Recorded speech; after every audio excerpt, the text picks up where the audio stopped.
Assalamualaikum warahmatullahi wabarakatuh. Alhamdulillahi rabbil alamin, wassalatu wassalamu ala ashrafil mursalin wa ala alihi wa sahbihi ajma'in. Asyhadu an la ilaha illallah wahdahu la syarika lah, al-malikul haqqul mubin, wa asyhadu anna Muhammadan abduhu wa rasuluhu an-nabiyul amin. Ya ayyuhalladzina amanu ittaqullaha haqqa tuqatih wa la tamutunna illa wa antum muslimun. Allahumma allimna ma yanfa'una wanfa'na bima 'allamtana wa zidna ilma ya alim.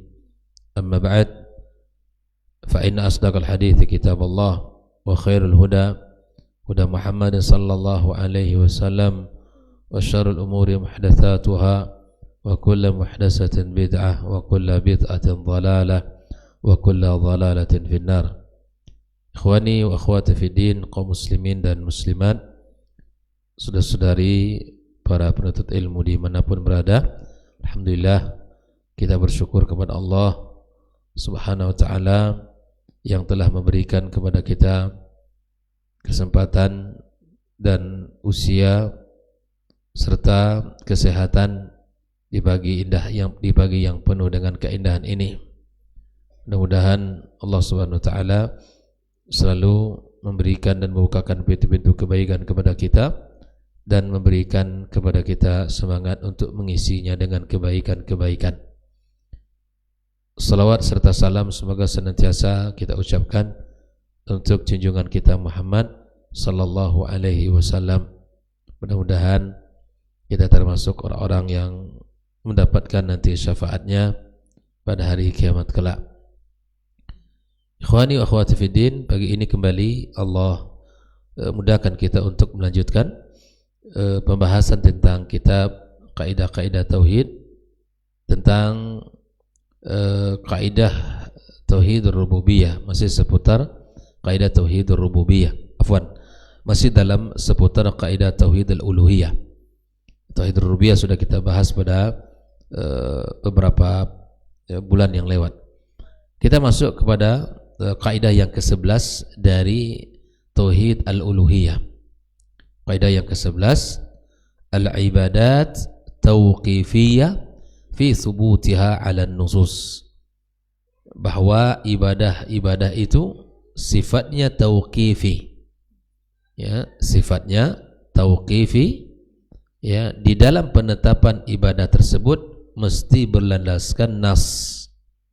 Jadi kita tidak bisa membuat ibadah ini semau dan seinginnya kita. Berkata Syekh Khalid As-Suaidan, "Fala haqqa laka an takhtari'a ibadatan la dalila 'alaiha."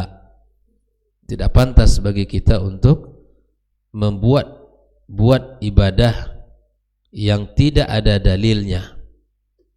Wa ta'murun nas ayata'abbadu Allah azza wa jalla biha, lalu menyuruh orang-orang untuk selalu beribadah dengan cara yang telah disebutkan itu. Yang membuat ibadah ini, yang memerintahkan ibadah ini adalah Allah berdasarkan ayat-ayat yang Allah turunkan dan Nabi kita alaihi salatu wassalam berdasarkan perintah atau dalam hadisnya.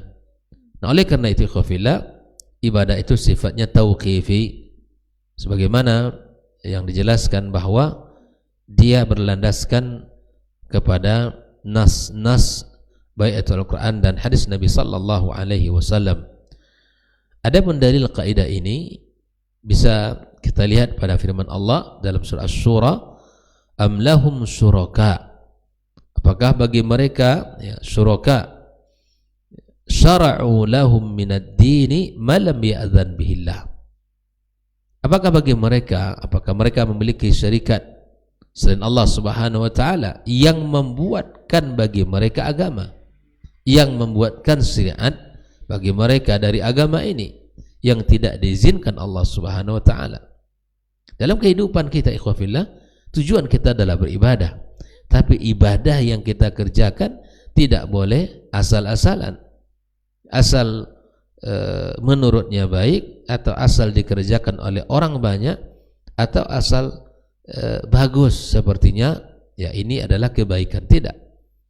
Fi thubutiha 'ala nusus, di dalam penetapannya itu mesti berdasarkan nas-nas.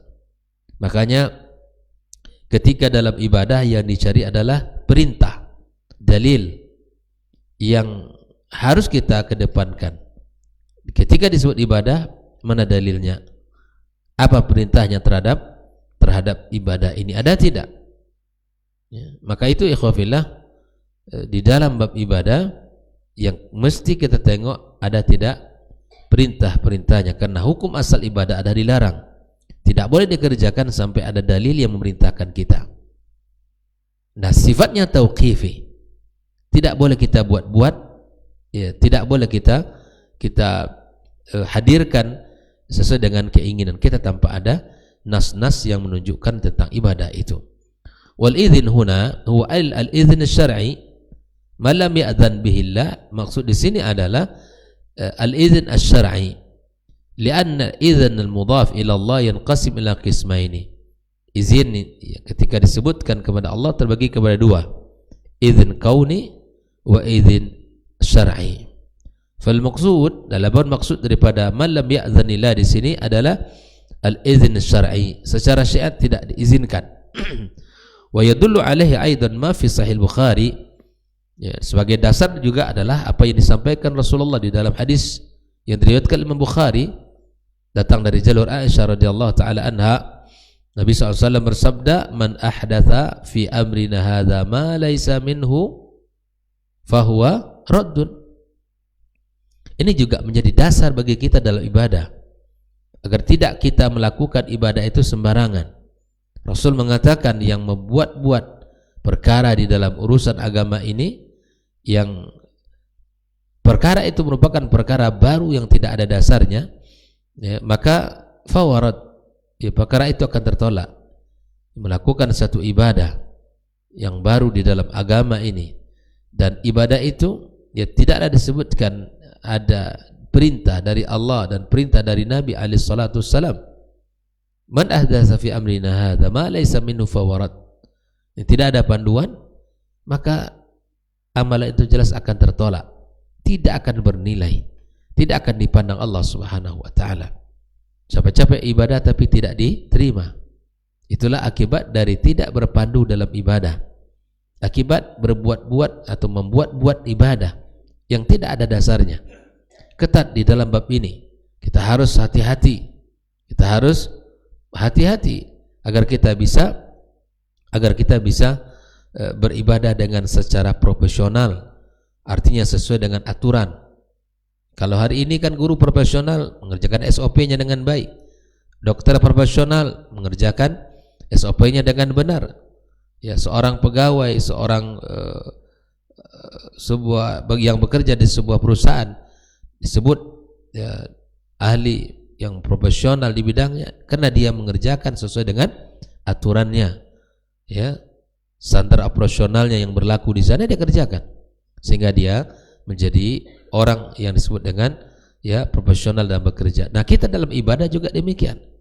Agar kita disebut benar dan profesional dalam ibadah, tak lain syaratnya, ya, adalah satu, al-ikhlasu lillah, jadikan apa yang dikerjakan itu adalah untuk Allah Subhanahu wa taala. Yang kedua, cukup kita mencontoh apa yang telah diajarkan oleh Nabi alaihi salatu wassalam. Tak perlu kita membuat-buat yang baru, yang dasarnya adalah masyarakat banyak melakukan, atau orang tua kita banyak mengerjakan dulu seperti ini, atau misalnya inilah yang berlaku di masyarakat. Kalimat-kalimat yang semisal ini mesti kita tinggalkan, ya. Kita hanya berpandu kepada Al-Quran dan As-Sunnah, dan sesuai dengan apa yang dipahami oleh salafil ummah. Jelas sampai di sini? Ini kaidah yang ke-11.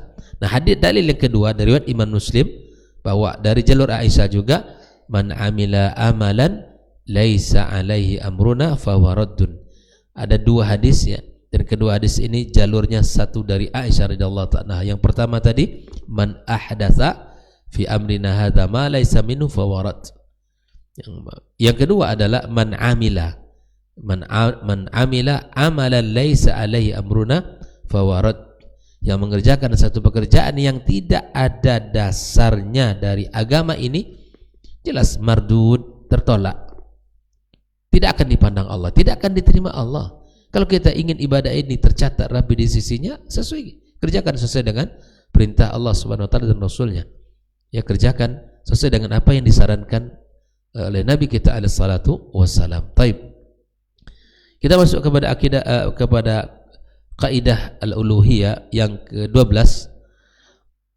Allah Subhanahu wa taala yu'badu bima syara' wa la yu'bad bil ahwa'i wal bid'ah. Ini lebih penekanannya, Allah itu disembah dengan sesuai yang telah disyariatkan, dan tidaklah dia disembah ya dengan hawa nafsu dan dengan cara perkara-perkara bid'ah.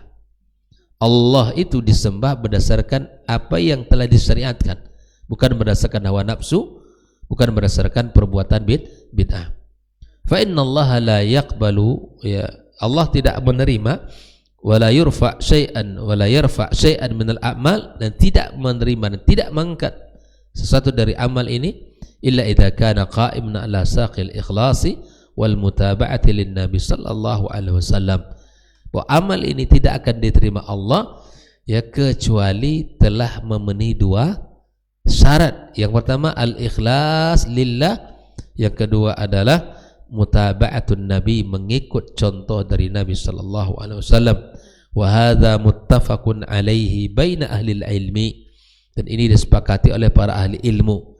Dua hal ini tidak bisa tidak ada dalam suatu ibadah. Apapun ibadahnya mesti terpenuhi saat yang sama dua hal ini. Bila mana satu saja berlaku, tidak. Makanya Al-Qadi ayat menyebutkan ya bahwa ketika menjelaskan liyabluwakum ayyukum ahsanu amala, kata beliau amal yang terbaik itu amal yang memenuhi dua syarat ini. Yang pertama al-ikhlas, yang kedua al-mutaba'ah, mengikuti Nabi sallallahu alaihi wasallam. Kata beliau, idza kana al-amalu sawaban lam yakun mukhlishan lam yuqbal. Kalau amalnya benar ya sesuai dengan tuntunan tapi tidak ikhlas, tidak diterima. Jelas?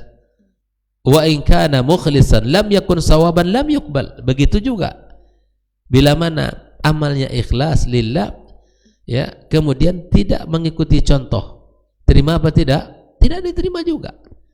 Maka agar ibadah kita ini dikerjakan dengan profesional, mesti kita penuhi dua syarat yang telah disepakati oleh para ulama ini. Wa dza muttafaqun alaihi baina ahli ilmi. Ya, kerjakan salatmu dengan ikhlas, ikuti contoh dari nabimu bagaimana dia salat. Kerjakan puasamu dengan ikhlas, maka ikuti panduan Nabi SAW bagaimana di dalam ya, menjalankan perintah Allah dan beribadah kepadanya. Apalagi, jadi masih banyak ibadah-ibadah kita. Ya, haji lakukan seperti mana yang telah diperintahkan Rasulullah, yang tentunya harus dibarengi dengan keikhlasan. Sampai Nabi mengatakan di dalam perkataannya bahwa apapun di dalam urusan ibadah kita ini bila tidak sesuai dengan apa yang dicontohkan, tidak akan terima. Contoh dalam haji tadi apa? Khuzu anni manasikakum.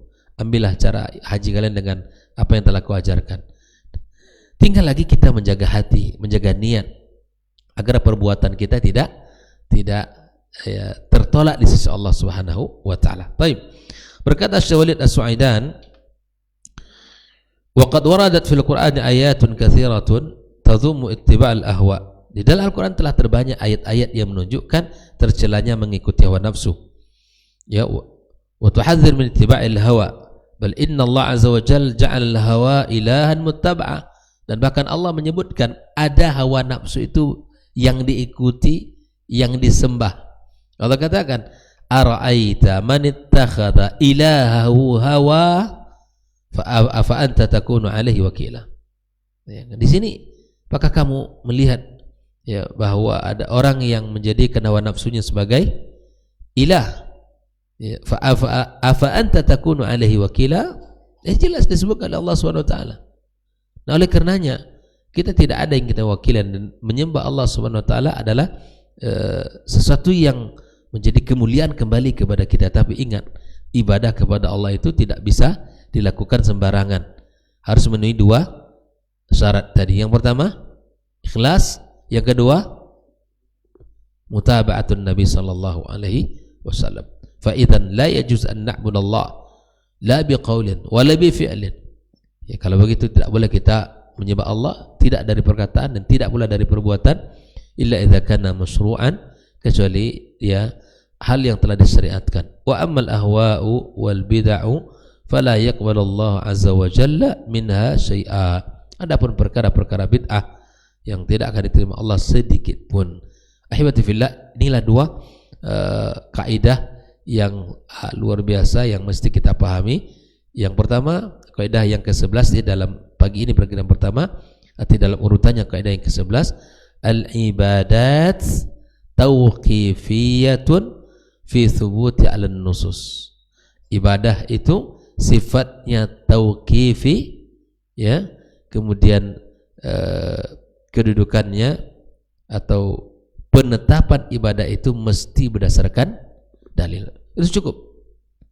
Jadi itu yang harus dijadikan dalam hidup kita. Ibadah ini sifatnya apa tadi? Tauqifi. Ya, harus melihat, mengambil dari apa yang telah ditetapkan Allah Subhanahu wa taala. Tidak boleh kita ada-adakan, tidak boleh kita inovasi, dan tidak boleh kita berkreasi dalam ibadah. Dalam urusan dunia Anda silakan, tapi dalam ibadah mesti mengikuti contoh. Jelas. Dalam ibadah tidak ada kreasi dan tidak ada inovasi, tidak ada yang namanya hal yang baru. Tapi dalam urusan ibadah seperti apa yang dikatakan dan dilakukan oleh Nabi SAW, maka ikuti. Karena di dalam bab seperti itu perlu keyakinan yang kuat ya kepada Allah Subhanahu wa taala. Tapi yang ke-12 ya, bahwa Allah itu disembah sesuai dengan syariatnya dan tidaklah disembah dengan hawa nafsu dan perbuatan bid'ah. Jelas, ibadah itu ya diserang, ya ini ibadah yang kita lakukan itu tidaklah, ya ibadah yang kita lakukan itu tidaklah dikerjakan kecuali apa yang telah disyariatkan.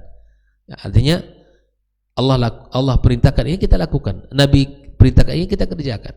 Nah, sekali lagi, tidaklah kita memandai-mandai, dan tidaklah kita berkreasi, dan tidaklah kita berinovasi ya sesuai dengan keinginan kita, sesuai hawa nafsu kita, dan sesuai dengan apa yang kita kehendaki.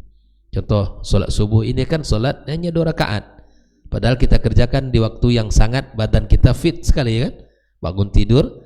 Kenapa nggak kita buat 4 saja Ustaz? Ya gitu kan, nggak bisa, karena telah ditetapkan 2, lakukan yang 2.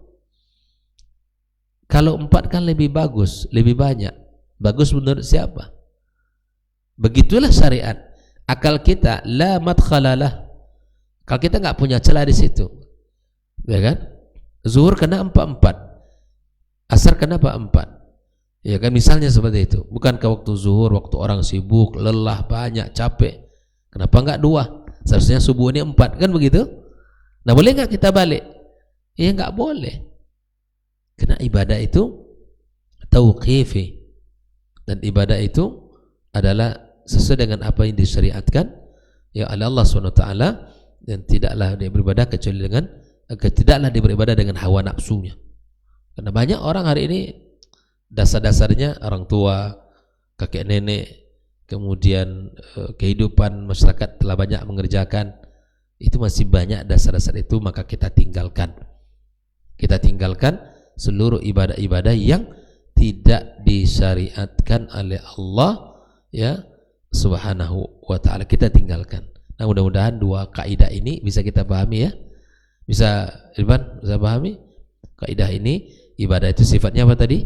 Tauqifi, dan penetapannya nas. Yang kedua, Allah tidak disembah kecuali dengan apa yang telah disyariatkan ya. Tidak dengan hawa nafsu dan perkara-perkara bid'ah. Hindari perbuatan-perbuatan bid'ah di dalam agama kita, dan hindari segala bentuk hal-hal yang bisa hal-hal yang bisa melencengkan kita. Hindari dari kondisi ibadah yang tidak teratur, tidak baik. Ya, dengan cara kita duduk selalu dalam majelis ilmu, kita harus bisa berteman dengan orang baik, insya Allah membuat kita akan selalu semangat di dalam melakukan ibadah kepada Allah Subhanahu wa ta'ala. Demikian pembahasan kita pada pagi ini. Mudah-mudahan dua kaidah ini bisa kita pahami dengan baik. Wassallallahu ala nabiyyina wa habibina Muhammad wa ala alihi washabihi ajma'in. Assalamualaikum warahmatullahi wabarakatuh.